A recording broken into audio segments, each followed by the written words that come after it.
Hi YouTube, Tim Unkert here. In this video, we are going to talk about adding fractions, and I'm going to demonstrate with examples. So let's take a look at problem 1. So in problem 1, we have 1/6 plus 3/6. Now when we add fractions, when we add or subtract, we want the same denominator. The denominator is the bottom part of the fraction. In this case, both denominators are 6, so we're good. Now, when we add across, don't make the mistake of adding 6 plus 6. No, no, no, no, no. We keep the denominator the same, so the denominator is going to be 6, okay? And we do this after we find a common denominator. If you don't have the same denominator, you can't add them, okay? Then we add the numerator. So 1 plus 3, that gives us 4/6.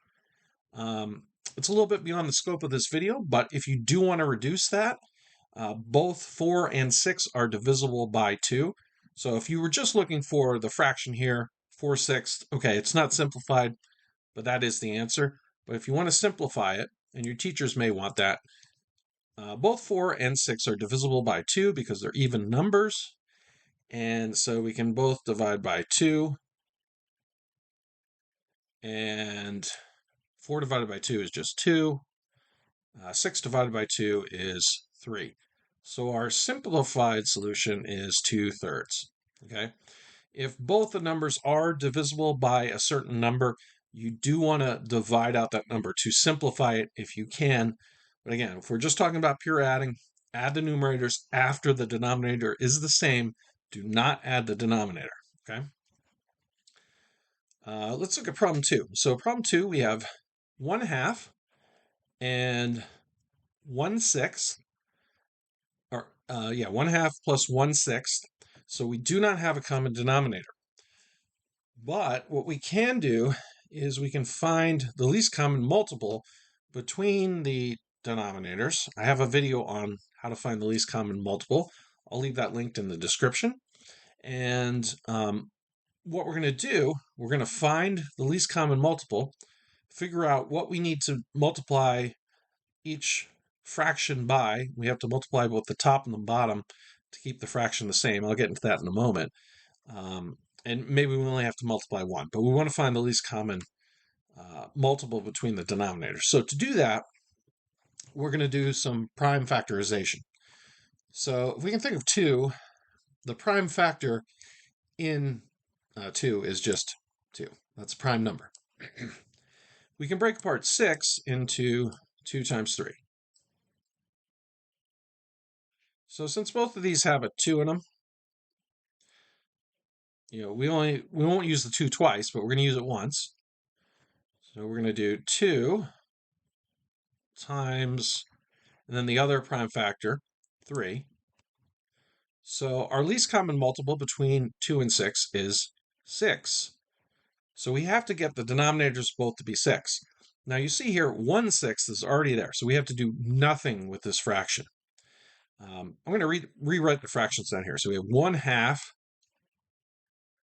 plus 1/6. Again, we want to get 6 for both our denominators. We don't have to do anything with the 1/6.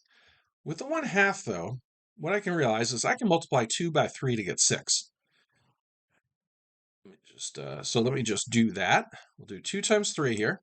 That's going to give me 6 on the bottom. But if I multiply the bottom by something, I also have to multiply the top by the same thing. And when I'm multiplying here by 3/3, well, 3 divided by 3 is just 1.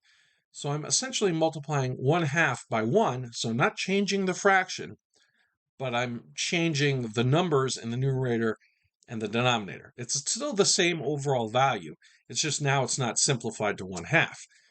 When we multiply it out here, what we'll get, if we do 3 times 1, we're going to get 3. And then if we do, of course, 3 times 2 is 6. So we're changing this to 3/6 plus 1/6.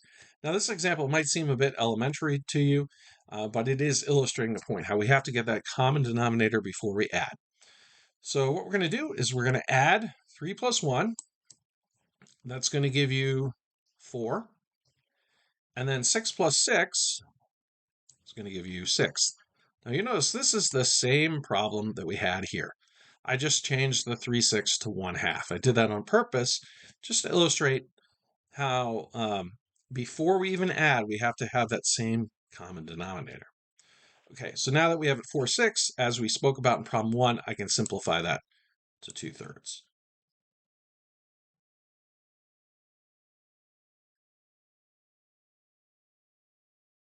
And there we go.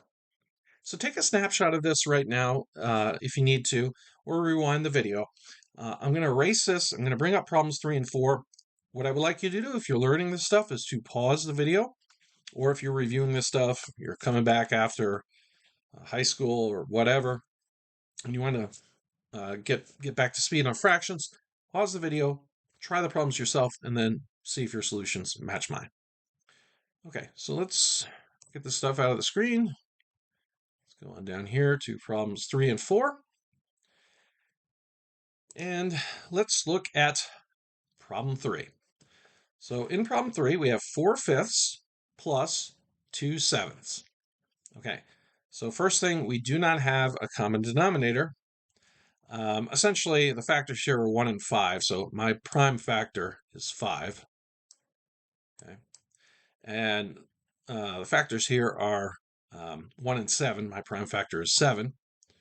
So we just basically have to do 5 times 7. That's going to give us 35 for our least common multiple between the denominators, or least common denominator, and that'll give us a common denominator, okay? So let me write this a little bit larger so you can see it. So we're going to take 4/5, and since we want to get 35 on the bottom, we're going to have to multiply by 7 over 7. Remember, we don't want to change the actual value of the fraction. And then we're going to add what we get here to 2/7. And since we want to get 35 for our denominator, we're going to have to multiply by 5 over 5. Okay, so 4 times 7 is 28. 5 times 7 is 35. Plus 2 times 5 is 10. 7 times 5 is 35. And then we do 28 plus 10, that's going to be 38.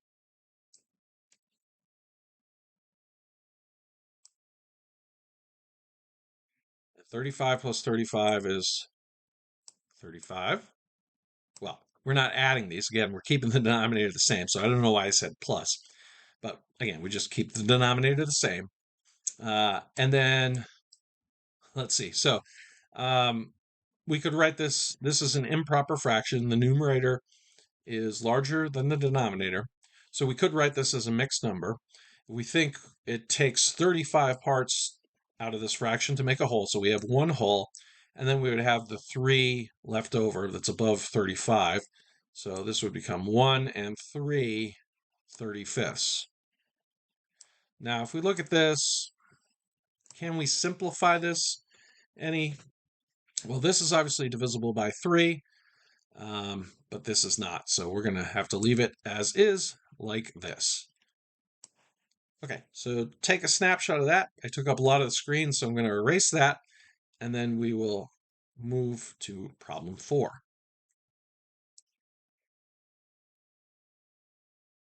Okay, problem 4. We have 1/3 plus 5/4. Okay, the prime factor, these are not the same number, right, in the denominator. So the prime factor in 1/3 is 3. And then 4 can be broken into 2 times 2. So to find the least common denominator, we're going to do 2 times 2 times 3, which is going to give us 12. So if I want to, I'm going to move this problem over here. So just remember, we want to get the denominator of 12. So we have 1/3. To get that fraction to have a denominator of 12, We're going to multiply by 4 over 4. Okay, plus, then we have 5/4. To get that to have a denominator of 12, we're going to multiply by 3 over 3. And again, if you think about this, 4 over 4 is 1, 3 over 3 is 1. We're not changing the actual value of the fractions, but we are changing the numbers in the denominator and consequently the numerator, so we can add these. Okay, so 1 times 4 is 4. 3 times 4 is 12. 5 times 3 is 15. 4 times 3 is 12. So we're going to do 4 plus 15. That's going to be 19 over 12. And that's an improper fraction. The numerator is larger than the denominator. So I can rewrite this. If we think of 12/12, we'll make one whole. And then we're left with 7/12 left. So 1 and 7/12 is our mixed number. You could leave it as an improper fraction. It depends on your teacher's instructions or what you want to do with it. If you're just learning about fractions again well after school. Hopefully this video was helpful to you. If it was, please like and subscribe. And also, if you want to support the channel, there are links to my teacher pay teachers in the description. And I want to thank you for watching. I hope to see you in the next one. Have a great day.